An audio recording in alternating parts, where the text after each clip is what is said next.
Bonjour, cette formation s'adresse aux gens qui sont intéressés par l'immigration permanente au Canada, c'est-à-dire que vous voulez vous installer pour vivre avec votre famille et pour commencer une carrière ou alors poursuivre votre carrière au Canada, mais y rester de manière permanente. Si c'est le cas, vous êtes au bon endroit. Je vais vous montrer à travers cette formation comment évaluer vos chances réelles de recevoir un visa de résidence permanente. Pour l'entrée express, c'est le programme que je recommande car c'est le plus rapide et le moins cher pour tous les candidats. Ça se passe en 4 éléments. Le premier, c'est évidemment l'éligibilité.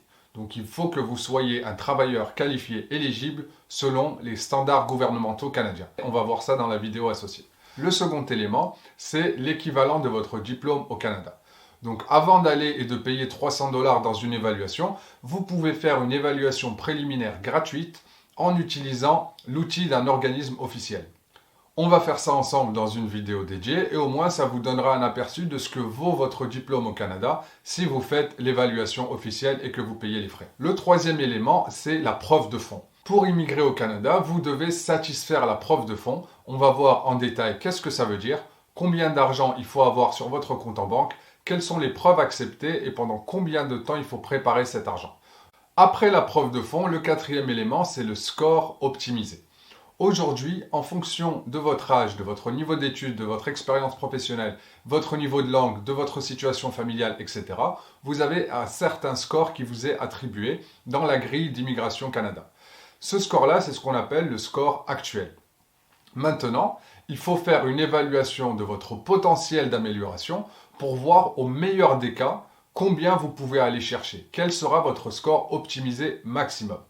Une fois que vous avez ce score-là, il faut le comparer avec les rondes d'invitation et voir si ce score-là sera suffisant pour que vous vous fassiez inviter à passer à l'étape d'après.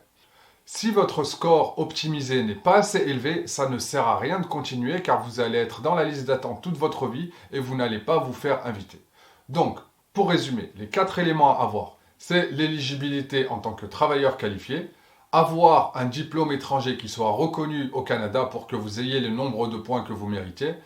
Ensuite, satisfaire la preuve de fonds, c'est un critère essentiel pour la délivrance du visa. Et ensuite, avoir un score optimisé qui vous permettra d'être invité et de déposer votre visa de résidence permanente. Donc si vous avez ces 4 éléments-là, là vous êtes bon, vous pouvez attaquer la préparation, vous pouvez commencer à payer les frais à droite à gauche pour les examens de langue, pour l'équivalence des diplômes, etc., etc. Mais assurez-vous d'avoir ces 4 éléments-là et si vous ne les avez pas, mettez en place une stratégie pour pouvoir y arriver. À la fin de la formation, vous aurez un lien qui vous permettra de prendre rendez-vous avec moi. Donc là, on va revoir tous les éléments de votre profil et je vais m'assurer qu'effectivement, vous avez les 4 éléments qu'il faut pour recevoir votre visa de résidence permanente. Voilà, j'espère que vous allez vous qualifier et je vous dis à très bientôt.